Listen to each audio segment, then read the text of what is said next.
finally that Avengers 4 trailer is out. Let's talk about it.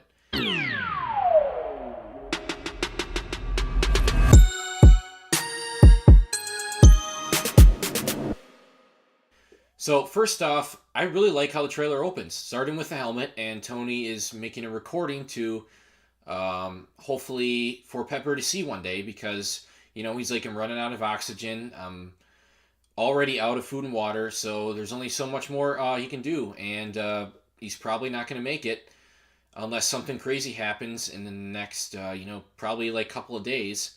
I mean, no, not even like a day, maybe. And he specifically says he's like, no chance of rescue.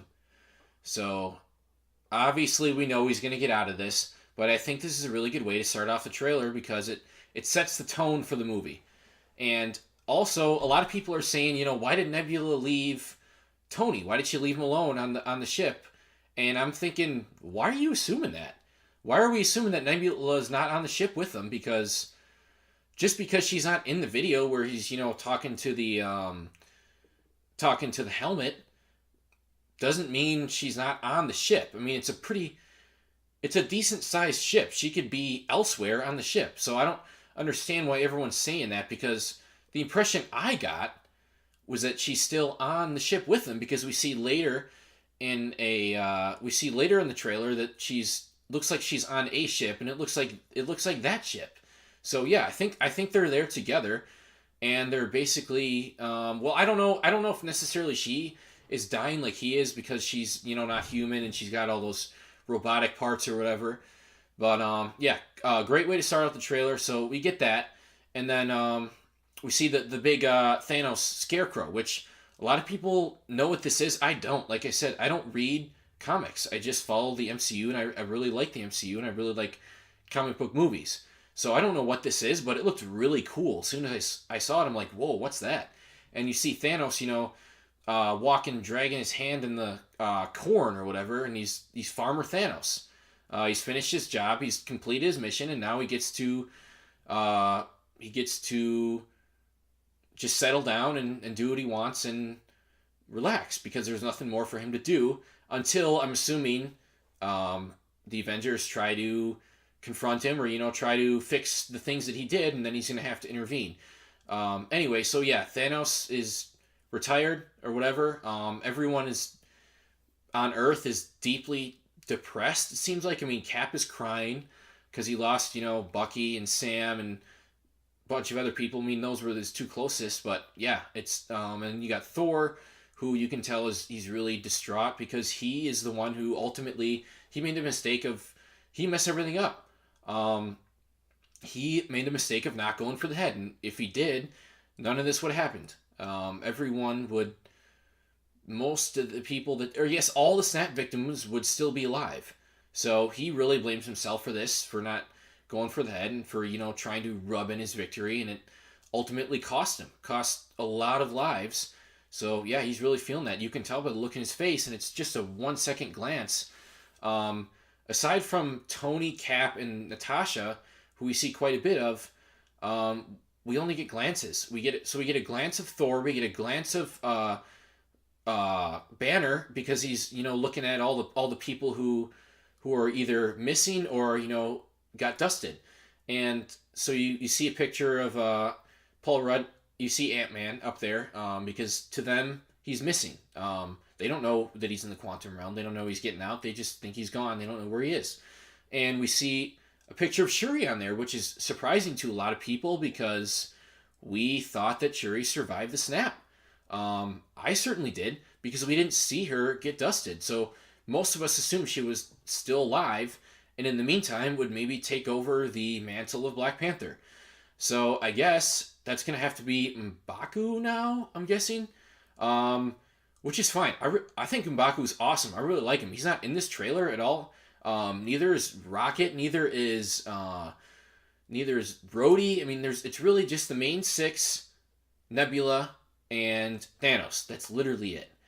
And because they're saying something like we lost friends, we lost family, and then it shows Hawkeye, Clint Barton in his whatever Ronin suit or whatever. I don't know much about this either. I've heard a little bit about I'm assuming that his family got dusted, and that's why he's acting like this. Because you look at him, he's like, "Whoa, that's a completely different guy. Like this is not the Clint Barton that we remember. This is a totally new person," and that's why it's his alter ego, Ronan. Although I don't know if they'll actually say Ronan in there because, I'm really confused. Why would there be two Ronins in the MCU? Because there's Ronan the Accuser, and then there's Ronan, Clint Barton's alter ego.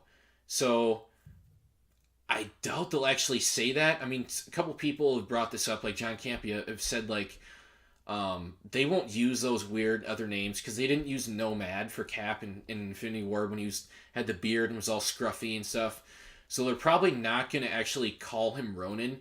And I think that's fine because it would fit weird. I mean, how would they even address that in the movie? Like they're just talking to him. He's like, "Oh, I'm not Clint Barton. I'm not Hawkeye anymore. My name is Ronan." That would just not fit at all. It wouldn't fit with the flow of the movie and the tone. So I think he's just going to be Clint, and he's going to act like Ronan from the comics, as far as I know. But I doubt they'll actually say it.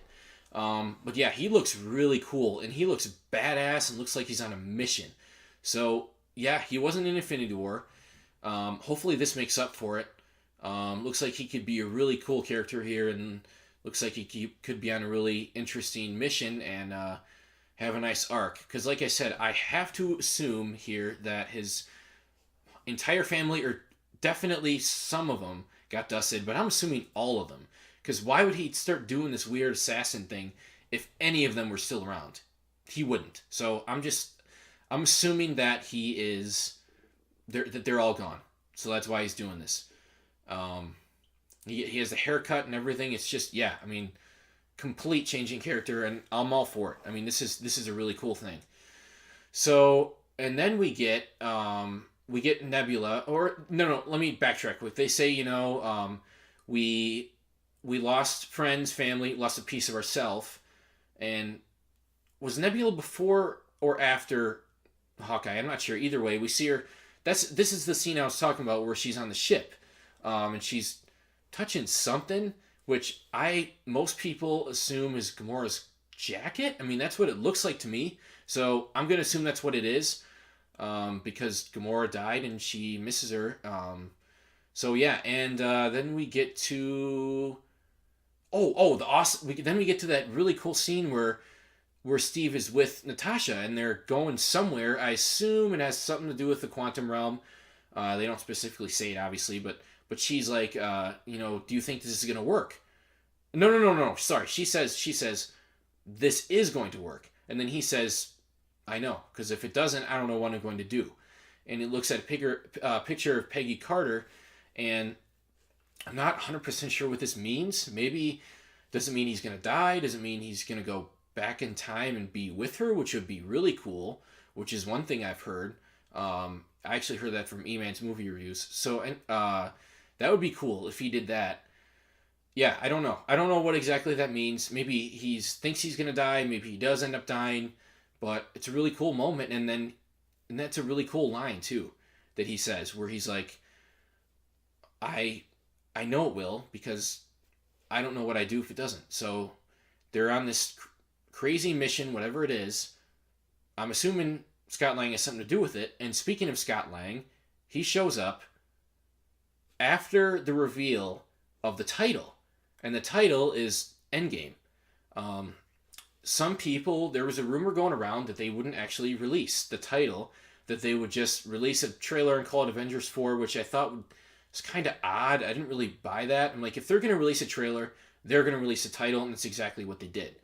And Endgame, I got to say, I like it. Of all the possible speculated titles, this is probably my favorite one. Most people really liked Annihilation. I thought that was okay. Maybe a little bit too over the top. Some people liked The Last Avenger, which is so stupid, because do you want to know the reason they thought that is because Mark Ruffalo spilled the beans on whatever show it was. So he spilled the beans, and they basically decoded it, even though it got bleeped out. They decoded it and decided he said The Last Avenger, and they actually believed that was it. So many people thought that was it. I'm I'm like, no, that's not it. They're just riffing off The Last Jedi. It's not the real title. And came out to be Endgame, which I really like, and a lot of people expected. I'm a little bit conflicted on this because on one hand, why would you wait so long to release this title if it's one that a lot of people guess and it's not that out of the box? I don't understand. It sounds like they're purposely trolling us, which obviously we've seen the Russo brothers do quite a bit. But on the other hand, why does it matter that much? I mean, we're going to see the movie anyway. We're going to get the title at some point. So who cares? But here's the real story, I believe, is that they hadn't actually decided yet. They literally decided at the last second between Endgame and Annihilation. And there was one more, I can't exactly remember what it was, but it was between those two and one more. I don't remember really liking the other one.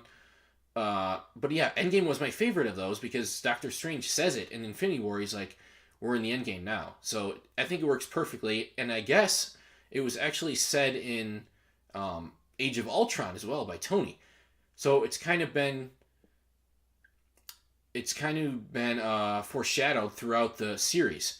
So yeah, I'm cool, completely cool with Endgame. It was probably my top choice of all the potential choices they had out there. So you get the title, and then you get Scott Lang, which is an awesome part of the trailer. This is perfect. After like the main part of the trailer, and they show the title, then they have the scene with Scott Lang where he's trying to get into the Avengers compound, and he's knocking on the door, and he's like, or he's talking to them, and he's like, "Hey, you remember me? I'm Scott Lang, Ant-Man. Can you buzz me in?" And Cap's like, "Wait, is this an old message?" And then Widow, Natasha's like, "No, that's the front door." So I have to assume that is current, that's a live thing that's going on. Although some people have pointed out that up in the corner it says archive. So was that a mistake, or I'm not really understanding what's going on there, because if that was an old message, why would that even make any sense?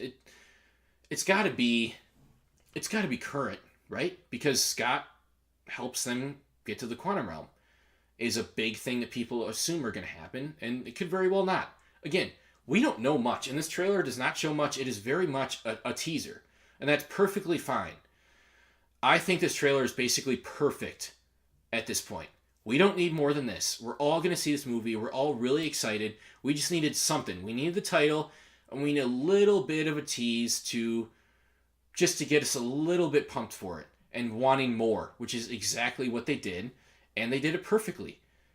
I don't get the people complaining that they didn't show enough. I mean, what did you expect? They've been very secretive about this movie. And of course, the first trailer, and it's 2.5 minutes, but I am calling it a teaser. It's not going to show that much. It's really not.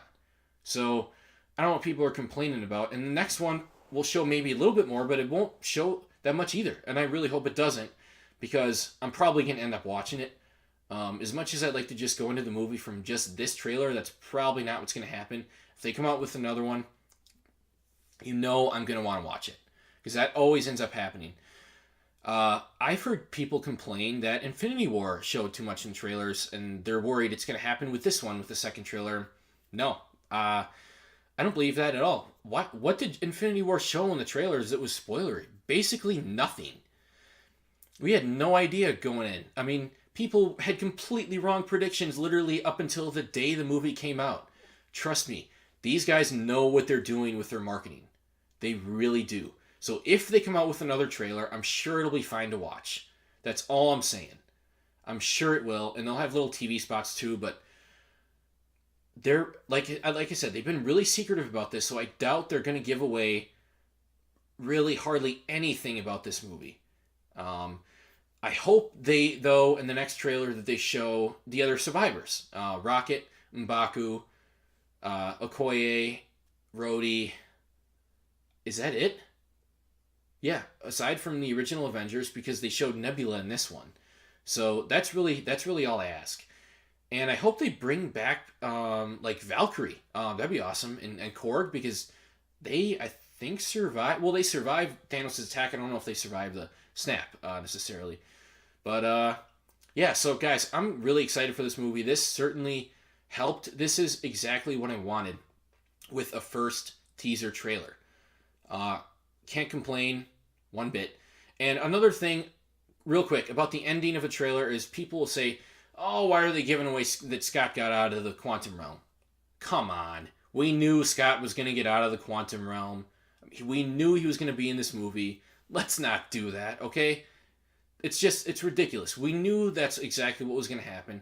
And that scene, that little clip of the trailer was awesome. Perfect moment of levity right at the end of a very dark and grim trailer that didn't show much. It didn't show any action, which I think is great. It was all about the characters, and I think this movie overall, of course it's going to have action. It's an Avengers movie. But I think it's going to be more of a character study, which I am 100% okay with. And I feel like it's going to heavily feature Captain America, which I also really like because he was a little bit...